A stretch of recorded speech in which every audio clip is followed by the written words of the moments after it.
ହାଇଲୋ ପୁଣି ଥରେ ମୋ ଜୀବନ ଚାଳ ସମସ୍ତଙ୍କୁ ସ୍ୱାଗତ କରୁଛି। ଆସନ୍ତୁ ଆଜି ସତ୍ୟ ବିଷୟ କିଛି କହି ରଖିବା ପାଇଁ ମୁଁ ଚାହିଁବି। ଯଦି କାହାକୁ ଖରାପ ଲାଗୁଥିବ, ବାଧା ଲାଗୁଥିବ, ଦୟାକରି ମୋତେ କ୍ଷମା କରିଦେବେ। କିନ୍ତୁ ଯାହା ସତ୍ୟ ମୁଁ ତାହା ହିଁ କହିବି।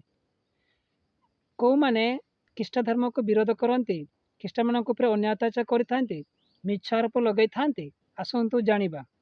ତେଣୁ ସେ ପ୍ରକାର ଲୋକମାନଙ୍କୁ ପ୍ରତ୍ୟେକ ମାନବ ଜାତିମାନଙ୍କୁ ମୁଁ ଅନୁରୋଧ କରିବି, ଦୂରେଇ ରୁହନ୍ତୁ ଏବଂ ସେମାନଙ୍କୁ ପ୍ରତିବାଦ କରନ୍ତୁ। ଆମେ ସମସ୍ତେ ମିଶିକି ସେ ପ୍ରକାର ଲୋକମାନଙ୍କୁ ଏ ଜଗତରେ ପ୍ରତିବାଦ କରି ହଟେଇବାର ଅଛି।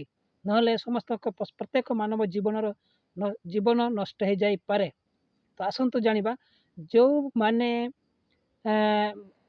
ହାଣ୍ଡିଆ, ମଦ, ଗୁଟକା, ସିଗାରେଟ୍, ଗଞ୍ଜେଇ ପିଇବାକୁ ଭଲ ପାଆନ୍ତି, ଯେଉଁମାନେ ଖରାପ କାର୍ଯ୍ୟ ତଥା ବ୍ୟଭିଚାର କରିବାକୁ ଭଲ ପାଆନ୍ତି, ଯେଉଁମାନେ ନିଜକୁ ସ୍ୱାର୍ଥ, ନିଜକୁ ବୁଦ୍ଧି, ନିଜକୁ ଜ୍ଞାନୀ ବୋଲି ମନେ କରିଥାନ୍ତି ଏବଂ ଯେଉଁମାନେ ସବୁବେଳେ ନିଜର ଲାଭ ପାଇଁ, ନିଜର ଖୁସି ପାଇଁ, ନିଜର ଆନନ୍ଦ ପାଇଁ ଚେଷ୍ଟା କରିଥାନ୍ତି, ଯେଉଁମାନେ ମା ଭଉଣୀକୁ ଚିହ୍ନି ପାରନ୍ତି ନାହିଁ, ଯେଉଁମାନେ ନିଜର ଧର୍ମ କ'ଣ ଜାଣନ୍ତି ନାହିଁ କି ଅନ୍ୟ ଧର୍ମ କ'ଣ ଜାଣନ୍ତି ନାହିଁ, ବୁଝିଲେ କି ଅନ୍ୟ ଧର୍ମ ବିଷୟରେ ବା ନିଜ ଧର୍ମ ବିଷୟରେ କିଛି ଅନୁସରଣ କରିନଥାନ୍ତି, ସତ୍ୟ କ'ଣ କିଛି ଜଣାନଥାନ୍ତେ ସେମାନଙ୍କୁ, ସେହି ପ୍ରକାର ଲୋକମାନେ ହିଁ ଏହି ମାନବ ଭିତରେ ଯୁଦ୍ଧ କରିବାରେ ଆଗେଇଥାନ୍ତି।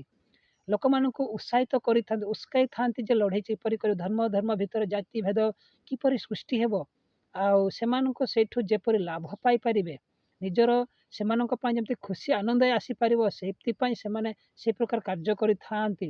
ତେଣୁ ସେ ପ୍ରକାର ଅନ୍ଧବିଶ୍ୱାସୀ ଲୋକମାନଙ୍କୁ, ବିରୋଧୀମାନଙ୍କୁ ପ୍ରଭୁ ବହୁତ ବୁଦ୍ଧି ଓ ଜ୍ଞାନ ଦିଅନ୍ତୁ ଏବଂ କ୍ଷମା ମଧ୍ୟ କରନ୍ତୁ, ଉଦ୍ଧାର କରନ୍ତୁ, ଭଲ ପାଇବା ଦିଅନ୍ତୁ। ଏଥିପାଇଁ ସମସ୍ତେ ବିଶ୍ୱାସୀମାନେ ପ୍ରାର୍ଥନାରେ ଲାଗି ରୁହନ୍ତୁ। ଧନ୍ୟବାଦ। ଆମେନ୍।